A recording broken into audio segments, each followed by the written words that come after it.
হঠাৎ করেই আমরা 14 তারিখ মানে মঙ্গলবার সকালবেলা গিয়ে পড়লাম আলিপুরে যাওয়ার জন্য। আর কেন গিয়েছিলাম আলিপুরে এই ব্লগটা সম্পূর্ণ দেখো, বুঝতে পারবে। আর আমরা গিয়ে কিন্তু অনেক অনেক অনেক জায়গায় ঘুরেছিলাম, সবটাই শেয়ার করব। Happy birthday. Thank you. তো গাইস, এখন আমরা যাচ্ছি, কোথায় যাচ্ছি? এখন আমরা যাচ্ছি আলিপুরে। তো সবটাই শেয়ার করব, ব্লগটার সাথে থাকো, দেখতে থাকো। তো এই যে আমরা রেডি হয়ে গেছি, এখন বের হবো, চলো। তো 14 তারিখ মানে মঙ্গলবার সকালবেলা বেরিয়ে পড়েছি, আগেই বললাম। তো সেদিন ছিল আমাদের একমাত্র ভাগ্নি মানে আরাধ্যার জন্মদিন।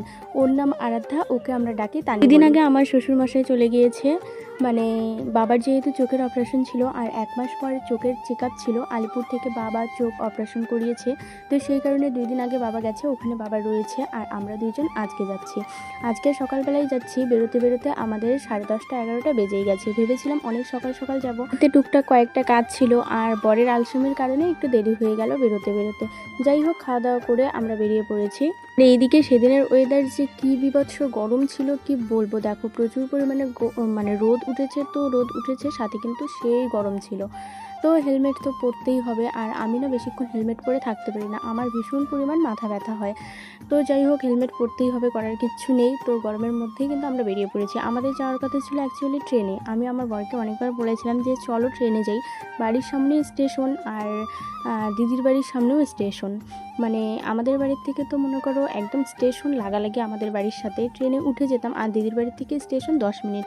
মানে খুব সুবিধা হতো যদি আমরা ট্রেনে যেতাম। বরকে অনেকবার বলা হয়েছিল, কিন্তু ও আমার কথা কিছুতেই শুনে। ও মুখ দিয়ে যেটা বলবে যে এটা করবে মানে সে সেটাই করবে। এতবার বলেছিলাম চলো ট্রেনে যাই, আরামসে যেতে পারবো, ও কিছুতেই যখন আমার কথা শুনলো না, তারপর ওর কথা মতোই আর কি গাড়ি নিয়ে বেরিয়ে পড়েছি। আমার ট্রেনের জার্নি করতে অনেক বেশি ভালো লাগে, কিন্তু ওর ট্রেনের জার্নি করতে বোরিং লাগে। কারণ এক স্টেশনে যদি ট্রেন লেট করে তো অনেকক্ষণ দাঁড়িয়ে থাকে, তো সেই কারণে ও ট্রেনের জার্নি পছন্দ করে না। ও বললো যে অনেকদিন থেকে লং ড্রাইভও হয় না। আমাদের বিয়ের পর মানে 6 মাস পর আমি কোচবিহারে আসলাম। সেই বিয়ের সময় কেনাকাটা করে গিয়েছিলাম, সেটাই আর কি শেষ। তারপরে কিন্তু আর কোচবিহারে আসা হয়নি। আজকে এই 6 মাস পরে আসলাম। তো ওই কারণে ও বললো যে চলো একটু লং ড্রাইভও হয়ে যাবে। কিন্তু লং ড্রাইভ যেতে সবারই ভালো লাগে, এই গরমে এত রোদে কার ভালো লাগে বলো? সত্যি কথা বলতে কি বলো তো, আমরা না এই কোচবিহারের রাস্তাঘাট কিন্তু অতটাও ভালো চিনি না, মানে দুইজনের একজনও অত ভালো চিনি না। ও রাজবাড়ির সামনে দিয়ে ঘুরিয়ে ঘুরিয়ে গাড়ি নিয়ে আসলো। আমি বলেছিলাম অন্য রাস্তা দিয়ে যাওয়ার কথা, অন্য রাস্তাটা আমি মানে চিনি, মোটামুটি ভালো চিনি। ও কিছুতেই যাবে না, মানে ও যে রাস্তা সঠিকভাবে চেনে সেই রাস্তা দিয়েই বের হবে। আর গুগল ম্যাপ যে বের করবো এই গরমে মানে রোদে, আমার মোবাইলের ব্রাইটনেস মানে একদম ফুল বাড়ানোর পরেও কিচ্ছু দেখা যাচ্ছিল না। যাই হোক, আমরা কিন্তু এই আলিপুরের কাছাকাছি ঢুকে পড়েছি, মানে আলিপুরে চলে এসেছি। আর এই মিষ্টির দোকানটা থেকে মানে বিয়ের পর এবার তো আমি প্রথম যাচ্ছি। আর এর আগেও একবার এসেছিলাম, মানে বিয়ের আগে এসেছিলাম, ওই মিষ্টির দোকানটার থেকেই মিষ্টি নিয়েছি। মানে বর প্রত্যেকবার যখন আসে ওই মিষ্টির দোকানটার থেকেই নাকি নেয়। তো যাই হোক, মিষ্টি নিয়ে যাচ্ছি। আর মাঝখানে প্রচুর পরিমাণে জল তেষ্টা পেয়েছিল, একটা দোকানের সামনে দাঁড়িয়ে তো জল খেয়েছি। আর যেহেতু প্রচুর পরিমাণে রোদ লাগছে পিঠের মধ্যে, তো মানে আর একটু দাঁড়াতে চেয়েছিলাম। ও দাঁড়াবে করে সামনে একটা ফুচকার দোকান দেখলো, তো এখানেই দাঁড়ালো, বললো চলো ফুচকা খাই দুজন মিলে। তো এখানে ফুচকা টুচকা খেয়ে কিছুক্ষণ আর কি দাঁড়িয়েছিলাম গরমের জন্য। এইদিকে দেখো, কথা বলতে বলতে চলেও এসেছি আমার বড় ননাসের বাড়ির সামনে। আমার বড় ননাসের বাড়ি কিন্তু আলিপুর নিউ টাউন। আলিপুরে এর আগে 5-6 বার আসা হলেও মানে সবাই দেখি আলিপুরে সবার অনেক ক্লোজ আত্মীয় রয়েছে, আমাদেরও আত্মীয় রয়েছে। আমার বাবার হচ্ছে কাকা, তারপর একটা বোনের বিয়ে হয়েছে এখানে, তারপর একটা মাসির বাড়ি আছে, মানে দূর সম্পর্কের আত্মীয় রয়েছে। তাই আমি মাকে সবসময় বলতাম যে আলিপুরে যদি আমাদের একটা কাছের রিলেটিভ কেউ থাকতো, মানে একদম খুব ক্লোজ, যেরকম ধরো মামা বাড়ি, মাসির বাড়ি, পিসির বাড়ি, মানে যাদের বাড়ি আমরা রেগুলার আসতে পারবো বা এসে হচ্ছে নিশ্চিন্তায় 2-3 দিন থাকতে পারবো, এরকম একটা আত্মীয় স্বজনের বাড়ি যদি থাকতো। কারণ আলিপুর জায়গাটা আমার ভীষণ ভালো লাগে। তো আমার এমন ভাগ্য যে আমার হচ্ছে বড় ননাসের বাড়ি আলিপুরে। তো যাই হোক, দেখো এখানে কিন্তু ননাস এসে দেখেই আগে আমাকে জড়িয়ে ধরেছিল। Happy birthday. Thank you. আমরা কেন আলিপুরে আসলাম তোমরা হয়তো এতক্ষণে বুঝতেই পেরে গেছো। এই যে তানির কিন্তু আজকে বার্থডে, তো বার্থডে উপলক্ষে আমরা এসেছি। বার্থডে করার কথা ছিল না, কিন্তু আমরা ভেবেছিলাম আমরা হঠাৎ করে বার্থডের দিন কেক ঠেক নিয়ে এসে সারপ্রাইজ দেব। তো তারপর দেখি আবার বার্থডের প্ল্যান করলো দিদিরা, তারপর বার্থডের জন্য নিমন্ত্রণ করলো ফোন করে। তো ভাবলাম যে আর হঠাৎ করে সারপ্রাইজ দেওয়ার কোনো মানে নেই, সবাইকে জানিয়েই যাই। তো সবাইকে জানিয়েই কিন্তু চলে এসেছি। আর এখানে এখন আমি বর আর আমি একটু বের হবো আরাধ্যের জন্য একটু কেনাকাটা করতে, কিছু একটা নিতে, আর সাথে একটু আলিপুরের সামনটা ঘুরবো। তো বরকে বললাম ফুল প্যান্ট পরে আসো, যেহেতু সামনেই কেকের দোকান। তো ও আর কিছুতেই ফুল প্যান্ট পরলো না, হাফ প্যান্ট পরেই বেরিয়েছে। আর আমি বাড়িতে এসে শাড়ি চেঞ্জ করে যে সুতির শাড়িটা পরেছি, সবাই বললো যে এটা পরেই যাওয়া যাবে, যাও, ওটা পরেই বেরিয়েছি ওই জন্য। তো তানি আর জামাইবাবু ওরা আগে এসেছে, জামাইবাবু আর তানি আগে এসেছে, আমরা দুজন পরে গাড়ি নিয়ে আসলাম।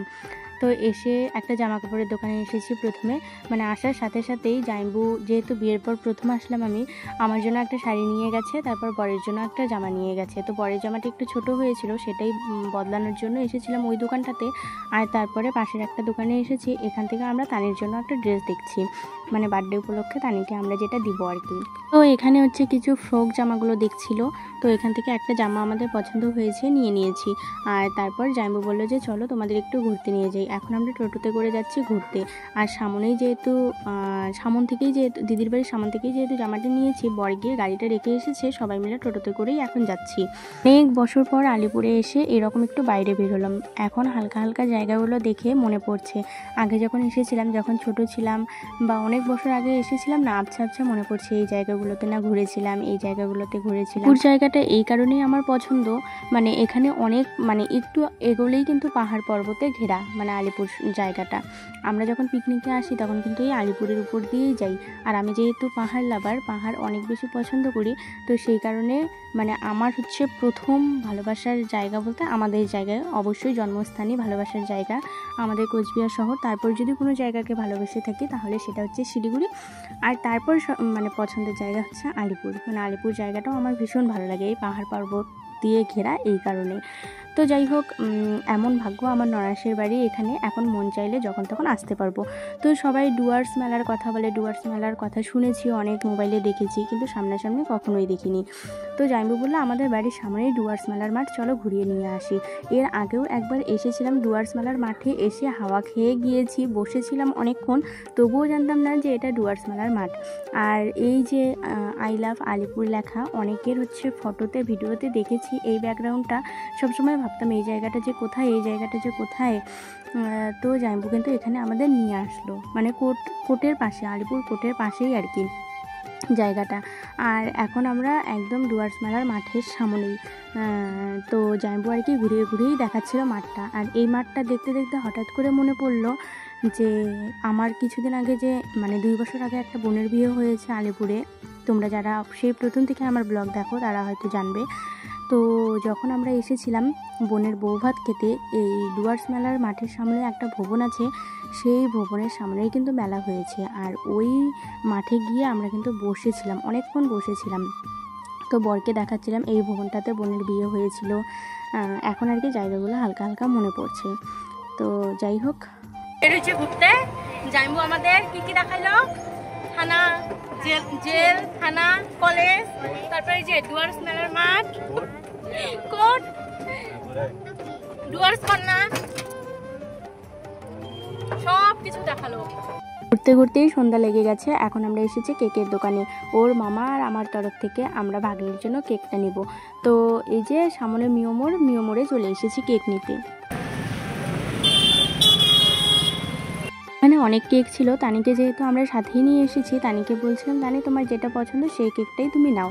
তো আমরা সবসময় ব্ল্যাক ফরেস্ট কেক কিনি, আর তানিও কিন্তু ব্ল্যাক ফরেস্ট কেকটাই খেতে ভালোবাসে। তো ও বলছিল যে মামি আমি ব্ল্যাক ফরেস্টের কেক নেবো, এই যে এখন যে কেকটা বের করছে সেই কেকটাই ও পছন্দ করলো। ওই ফ্লেভারটা যেমন আমাদেরও পছন্দের, ওই ফ্লেভারটা নাকি তানিরও ভীষণ পছন্দের। তো তানির পছন্দ মতোই আর কি কেকটা নেওয়া হলো। আর বাড়িতে কেকটা নিয়ে যাওয়ার পর আমরা দেখতে পারি তানির গত বছরের কেক আর এই বছরের কেক সেম টু সেম মিলে গেছে।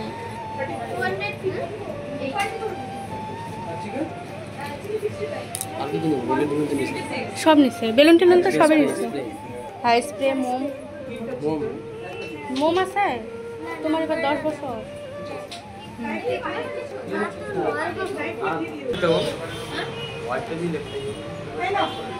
তো এই যে আমাদের কেক নেওয়া হয়ে গেছে, এখন আমরা যাচ্ছি বাড়ির দিকে। আর দেখো এদিকে কিন্তু সন্ধ্যা লেগে গেছে। যাই হোক, কেক নিয়ে তো বাড়িতে আসলাম। বার্থডে ব্লগ আমি তোমাদের সাথে নেক্সট পার্টে শেয়ার করব। আর সেই ব্লগটা দেখার জন্য অবশ্যই চ্যানেলটিকে সাবস্ক্রাইব করে রাখো। চলো আজকের মতো টাটা।